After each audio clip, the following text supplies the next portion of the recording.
పోరాటగలం TV వీక్షకులందరికీ నమస్కారం. నిరుపేదలకు ఖమ్మం నగర పాలక సంస్థ 15వ డివిజన్ అల్లీపురంలో డబుల్ బెడ్రూమ్లు కేటాయించింది. ప్రభుత్వం కనీస మౌలిక సదుపాయాలు కల్పించకపోవడం సరైంది కాదని సిపిఐ ఖమ్మం జిల్లా కార్యవర్గ సభ్యులు పగడాల మల్లేష్ ఆగ్రహం వ్యక్తం చేశారు. ఈ రోజు సంబంధిత డబుల్ బెడ్రూమ్లను పగడాల మల్లేష్ సిపిఐ 14, 15వ డివిజన్ల నాయకులతో సందర్శించి నివాస గృహాల ప్రజలను సమస్యలు అడిగి తెలుసుకున్నారు. అనంతరం పగడాల మల్లేష్ మాట్లాడుతూ ప్రభుత్వం కొత్తగూడెం అల్లీపురం రోడ్డు వెడల్పులో ఇళ్లు కోల్పోయిన వారికి నగరంలో వివిధ ప్రాంతాల ప్రజలకు అల్లీపురం డబుల్ బెడ్రూమ్లలో ఇళ్లను కేటాయించారని, కనీసం కరెంటు సౌకర్యం లేదని, తాగునీటి సమస్య తీవ్రంగా ఉందని, తాత్కాలికంగా ప్రభుత్వం కరెంటు సరఫరా ఇచ్చిందన్నారు. డబుల్ బెడ్రూమ్లకు మంగళవారం అర్ధాంతరంగా కరెంటు డిపార్ట్మెంట్ వారు కరెంటు కట్ చేశారని నివాస ప్రజలు ఆవేదన చెందడంతో అధికారులతో మాట్లాడగా కరెంట్ మరలా ఇచ్చారని తెలిపారు. బాధ్యత గల Khammam municipal corporation commissioner current లేకుండా ప్రజలు ఎలా నివసిస్తారో చూడకపోవడం మంచి పద్ధతి కాదన్నారు. డబుల్ బెడ్రూమ్లకు శాశ్వత పరిష్కారం కోసం డబుల్ బెడ్రూమ్లకు ప్రత్యేకంగా ట్రాన్స్ఫార్మర్ ఏర్పాటు చేయాలని, ముఖ్యంగా మంచినీటి సమస్య పరిష్కరించాలని, అదేవిధంగా డ్రైనేజీ వ్యవస్థ ఏర్పాటు చేయాలని ప్రభుత్వాన్ని డిమాండ్ చేశారు. అదేవిధంగా అల్లీపురం, కొత్తగూడెం ప్రాంతంలో కనీస నివాసాలు లేని నిరుపేదలకు డబుల్ బెడ్రూమ్లు కేటాయించాలని ప్రభుత్వాన్ని కోరారు. అల్లీపురం డబుల్ బెడ్రూమ్ల ప్రజల సమస్యలు పరిష్కరించకుంటే కలెక్టరేట్ ఎదుట ఆందోళన చేపడతామని హెచ్చరించారు.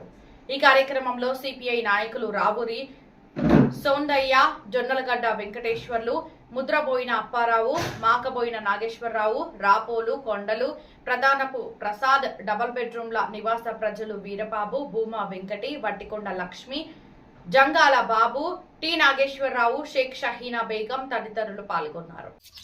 ఇది 15వ డివిజన్ అల్లీపురం ప్రాంతంలో గల డబుల్ బెడ్రూమ్ ఏరియా.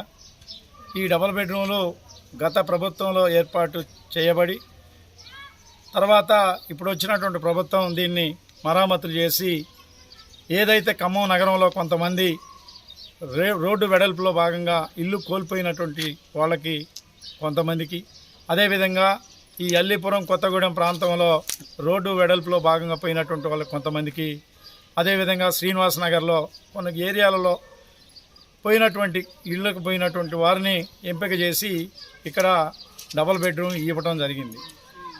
ఇచ్చారు, బాగానే ఉంది. పోయిన కలెక్టర్ గారు మీకేం పర్వాలేదు అని చెప్పేసి కొంతమందిని పెట్టి ఎమ్మటే మీకు కావాల్సినటువంటి వసతులు కల్పిస్తామని చెప్పేసి తీసుకొచ్చి ఇక్కడ పెట్టడం జరిగింది. పెట్టిన తర్వాత దానికి సంబంధించి మున్సిపల్ కమిషనర్ గారు దాన్ని చూసుకుంటారని చెప్పారు. కానీ ఇప్పటికీ ఇక్కడ కొంతమంది ఈ బ్లాక్లో వచ్చేసి దగ్గర సంవత్సరంన్నర కావస్తూ ఉంది. అయినా ఇంకా సరైనటువంటి వస్తువులు ఏమీ లేవు. ముఖ్యంగా ఉండాల్సింది కరెంటు, అదేవిధంగా త్రాగునీరు ఏమీ లేనటువంటి పరిస్థితి. కాబట్టి ఏదైనా మీరు ఇస్తే ఇచ్చారు, బాగానే ఉంది. వాళ్ళకి సంబంధించినటువంటి ఏ అయితే మౌలిక వస్తువులు ఉన్నాయో అవి తక్షణమే కల్పించాలని చెప్పేసి సందర్భంగా తెలియజేస్తా ఉన్నాం. ముఖ్యంగా నీళ్ళ సౌకర్యం వాళ్ళు బట్టలు ఉతుక్కోవటానికి లేవు, తాగటానికి లేవు. కాబట్టి వెంటనే ఇది పెద్ద ఎండాకాలం, బాగా ఈ సంవత్సరం కూడా పెద్ద ఎత్తున ఎండ తీవ్రంగా వస్తూ ఉంది. ఈ సందర్భంలో నీళ్లు లేకపోతే వీళ్ళు ఎక్కడికి పోయి నీళ్లు తాగాల, అదేవిధంగా రేత్రి కరెంటు బంద్ చేస్తే వీళ్ళు ఎక్కడ ఇది కావాలా. ఒక అనివార్య కారణం వల్ల నిన్న కరెంటు వారు మన విద్యుత్తుని తొలగించడం జరిగింది. అది కూడా అంటే ప్రైవేటు వారికి కొంతమందికి ఈ లోడ్ పట్టడం వల్ల వాళ్ళకి ఇబ్బంది అవుతుందని కన్జ్యూమర్ ఎవరైనా కంప్లైంట్ చేస్తారు. ఆ సందర్భంలో కట్ చేశారు. వీళ్ళంతా పక్కనే ఉన్నటువంటి నా సాగర్ కాలువ పక్కన కూర్చొని దోమలు పాములు తేడతోని రాత్రిపూట ఉండటం జరిగింది. సరే, మళ్ళీ అధికారులు స్పందించి దాన్ని కరెంటు ఆ రాత్రిపూట ఏర్పాటు చేయటం జరిగింది. కాబట్టి ఇట్లా జరగకుండా పరిష్కారం తాత్కాలికంగా కాకుండా శాశ్వత పరిష్కారం ఏర్పాటు చేయాలని చెప్పేసి మేము సిపిఐగా డిమాండ్ చేస్తాం. ఆ శాశ్వత పరిష్కారం ఏంటంటే సరైనటువంటి తాగునీరు, అదేవిధంగా నాణ్యతమైనటువంటి కరెంటు, అదేవిధంగా ఈ యొక్క రోడ్ల మీద స్తంభాలు ఏర్పాటు చేసి వారికి కరెంటు మీటర్లు కూడా ఏర్పాటు చేస్తే వారికి వచ్చేటువంటి బిల్లు లేకపోతే మీరు ఇది చేసినా బాగుంటుందని చెప్పేసి సందర్భంగా తెలియజేస్తా ఉన్నాం. కాబట్టి తక్షణమే ఏదైతే ఉన్నాయో వస్తువులను కల్పించి మీరు వెంటనే చర్యలు తీసుకోవాలని చెప్పేసి సిపిఐ పార్టీగా మేము డిమాండ్ చేస్తూ ఉన్నాం. అదేవిధంగా ఏదో జరిగినప్పుడు ఏదో అరాకొరాగా స్పందించి దాన్ని ఏదో పద్ధతిలో పక్కదారి పట్టించే విధంగా కాకుండా దయచేసి మంత్రి గారు కానీ సంబంధిత అధికారులు కానీ అదేవిధంగా స్థానిక కార్పొరేటర్ కానీ ఇదేదో రాజకీయాల కోసం కాదు, అందరం మంచి చేయడం కోసమే మనం ఉన్నాం. కాబట్టి వెంటనే ఈ యొక్క వస్తువులు ఏవైతున్నాయో త్రాగునీరు ఈ కరెంటు సమస్యని వెంటనే పరిష్కారం చేయాలని చెప్పేసి ఈ యొక్క డబల్ బెడ్రూమ్లు అనేవి కొత్తగూడానికి అల్లీపురం పుట్టకోట మధ్యలో ఉన్నటువంటి డబల్ బెడ్రూమ్ ఈ డివిజన్లో 15వ డివిజన్లో ఉన్నాయి. ఊర్ల వైజుకు చూసుకుంటే కొత్తగూడెం, అల్లీపురం, పుట్టకోట. ఇక్కడ కూడా ఈ గ్రామాల్లో కూడా అనేక మంది పేదలు ఇల్లు లేక ఉన్నటువంటి వాళ్ళు చాలామంది ఉన్నారు. వాళ్ళకి కూడా సరైన ప్రాతిపదికన వారికి కూడా ఈ డబుల్ బెడ్రూమ్లు ఇవ్వాలని చెప్పేసి డిమాండ్ చేస్తా ఉన్నాం.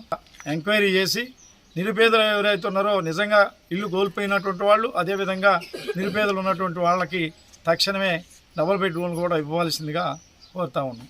ఏనో డివిజను కార్పొరేటర్ది కూడా మా ఊరే. ఇప్పుడు ఇక్కడ ఇల్లు లేని వాళ్ళందరికీ ఇల్లు ఇప్పించినాం మేము కూడా. కాకపోతే ఏంటంటే ఇక్కడ ఒక ట్రాన్స్ఫారాలు కావాలా. వేసిన 2 బోర్లు కూడా చిన్న మోటార్లు పెట్టారు. ఆ నీళ్ళు దేనికి పైకి ఎక్కట్లేదు. ఇంకా రెండు బోర్లు వేసి పెద్ద మోటార్లు వేసి నీళ్లు పైకి ఎక్కియాల. ముందు మెయిన్ ట్రాన్స్ఫారాలు ఉంటేనే ఈ కరెంట్ ఉంటుంది. కనీసం 3-4 మాకు బాధ ఏంటంటే వీళ్ళందరికీ రోజు గొడవ, రోజు ఫోన్లే, రోజు సికాకులే. మాకు నీళ్లు రావట్లేదు, మీరు మమ్మల్ని అందరిని అడిగి తోలారు, మహిళలు మేము ఉందంగా మాకు చాలా సికాకులు అవుతున్నాయి, మీరు మమ్మల్ని ఎవరు పట్టించుకోవట్లేదని వీళ్ళ గొడవ. ఈ అధికారులకు ఎన్నిసార్లు చెప్పినా శాతం అంటున్నారు, ఏదీ లేదు. మాకు కావాల్సింది ఏంటంటే మెయిన్ ట్రాన్స్ఫారాలు వేపియాల. ఇంకో 2 బోర్లు వేసి పెద్ద మోటార్లు పెట్టి నీళ్లు ట్యాంకులు బాగానే కట్టారు, ఆ ట్యాంకులకి నీళ్ళు ఎక్కించేటట్టు చేయండి. మాకు నీళ్లు రానిట్లే, కరెంటు లేదు, మాకు నీళ్ళ సౌకర్యం లేదు, ఇంటి సౌకర్యం లేదు. మాకు ఉడకపోసి దోమలు గుట్టి కాలువలు అమ్మడం పండుకుంటున్నాం. మరి మా పరిస్థితి ఏంది? మా చక్కదా నీళ్లు పోగొట్టారు, ఇది చేసుకొచ్చి ఇలా జైలు పడేశారు. సర్కారు హాస్పిటల్ ఉన్నట్టే ఉంది, ఇలా మేము హాస్పిటల్ ఉన్నట్టే ఉంటున్నాం.